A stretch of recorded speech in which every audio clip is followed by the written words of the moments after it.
Bon, je vous remercie infiniment. On va pouvoir commencer. Et je suis vraiment très honoré d'intervenir ici. Rentrons dans le vif du sujet. Bon, comme je vous le disais, je suis algérien. Personne n'est parfait. Oui, je suis kabyle, mais je me soigne. J'ai pris mes pilules avant de venir et tout. Et j'ai caché un drapeau dans le coffre de la voiture, ça va de soi. Mais là aussi, ça n'a fait rire que la moitié de la pièce. Bon, s'il y a une guerre civile qui commence à partir de cette salle, on saura pourquoi.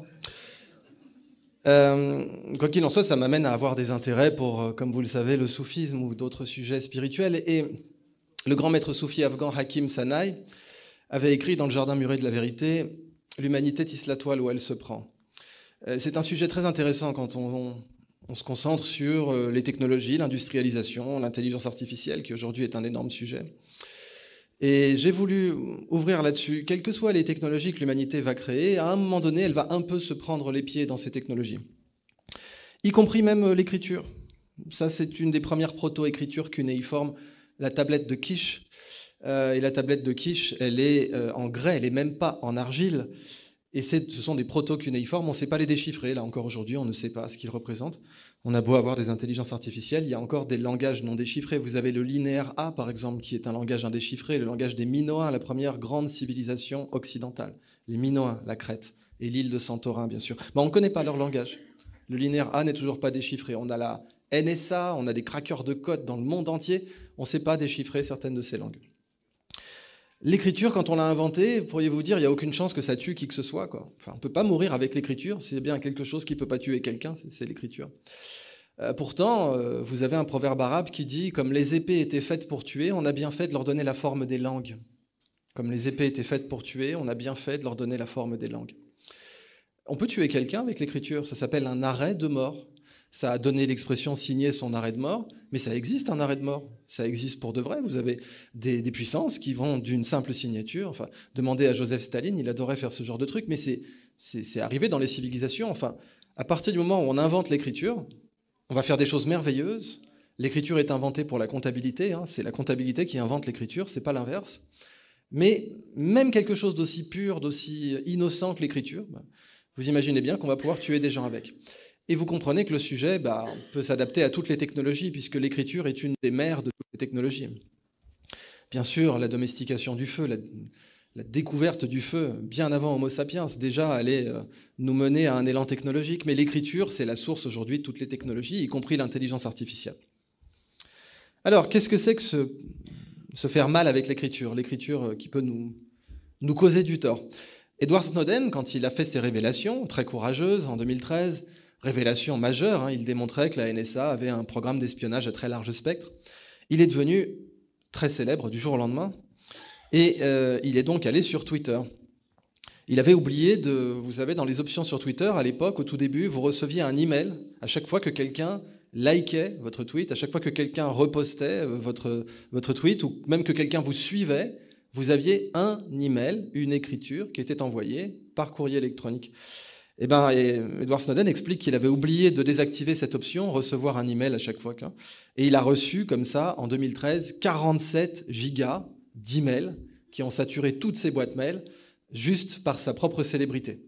Bon, vous allez me dire, ça, c'est pas très grave. Mais là, Snowden s'est mis à avoir des réflexions un peu plus poussées, si vous voulez. Celle-ci, notamment, qui est devenue célèbre. Une citation attribuée à Richelieu. Bon, Richelieu, on lui a attribué tellement de choses, vous savez.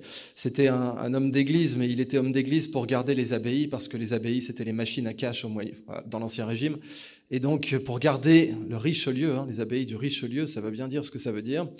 Et donc, pour garder les abbayes, il était devenu homme d'église, mais c'était pas vraiment un homme d'église. On lui attribue la célèbre phrase « Madame, si ma soutane était de bronze, vous entendriez sonner les cloches ».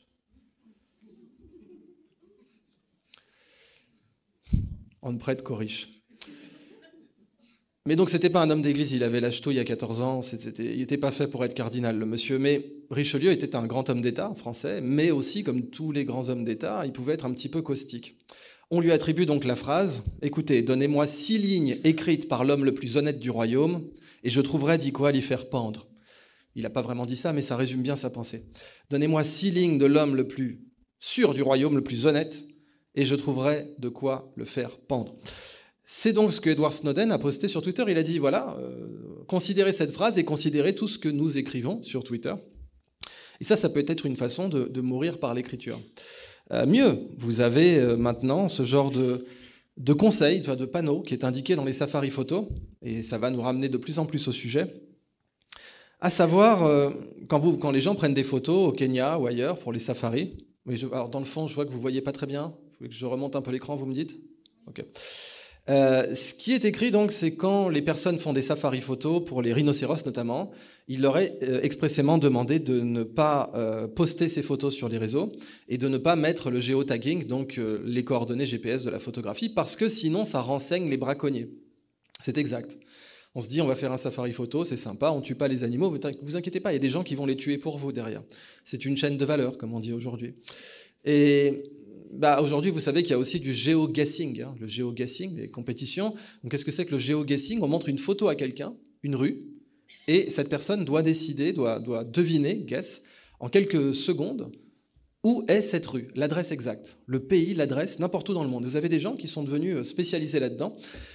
Souvent, sans surprise, ce sont des gens qui sont un peu sur le spectre autistique, pas toujours, mais vous allez voir que c'est un point important quand on s'intéressera notamment à l'intelligence artificielle, parce que la capacité d'hyperconcentration de certains spectres autistiques peut être utilisée un peu comme une arme, un petit peu comme une arme. C'est la raison pour laquelle avant les ordinateurs, vous savez, on avait des supercalculateurs. Vous aviez des gens qui étaient embauchés pour faire des calculs. Par exemple, vous aviez Wim Klein, et Wim Klein, en Union européenne, il était capable d'extraire la racine 73e d'un nombre à 500 chiffres en moins de 3 minutes. Un nombre à 500 chiffres, racine 73, en moins de 3 minutes. Voilà les performances de certains supercalculateurs. On les utilisait, bien sûr, très souvent sur le spectre autiste dans ce cas-là, et on les utilisait comme instruments. Pas forcément pour tuer des gens, mais pour guider des fusées, ou pour faire des calculs astronomiques, etc. Eh bien, dézoomons un peu. Le sujet de cette présentation, vous allez me dire, on vous a beaucoup parlé d'intelligence artificielle. En réalité, l'intelligence artificielle n'est pas le sujet de cette présentation. Le mot-clé, c'est exécutif. Vous êtes DRH, j'ai eu l'honneur aussi de parler hier face à des DSI.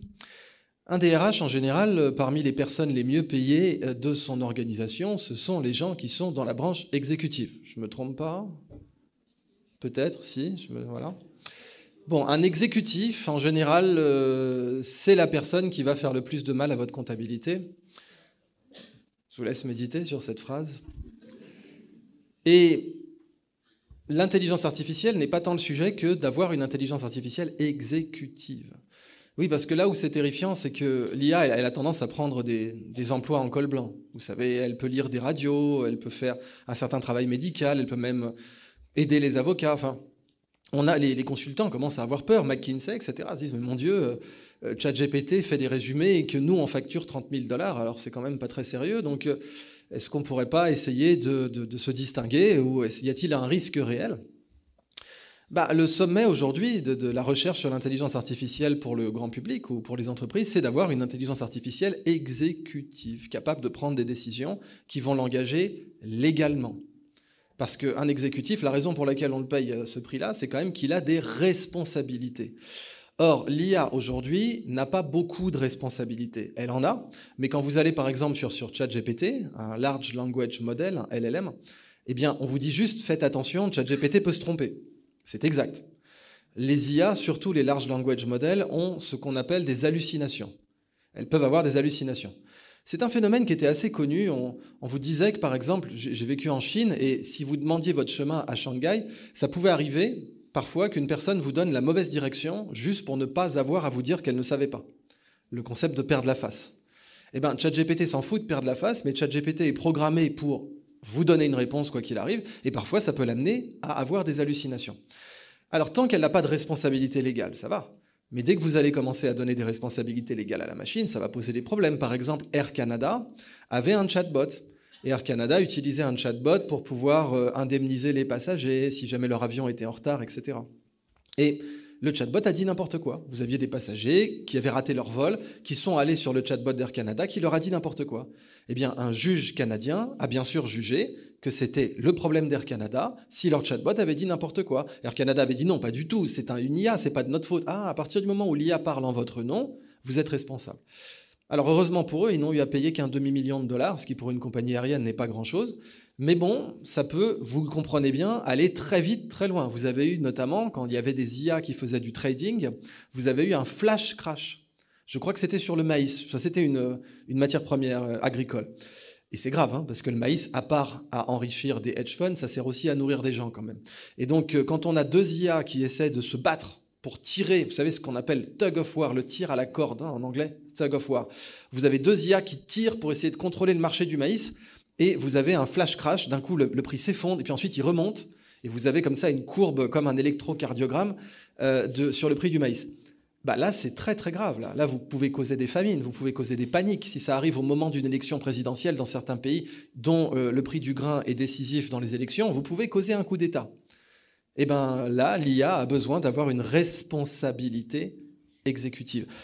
Et c'est le sujet de cette conférence.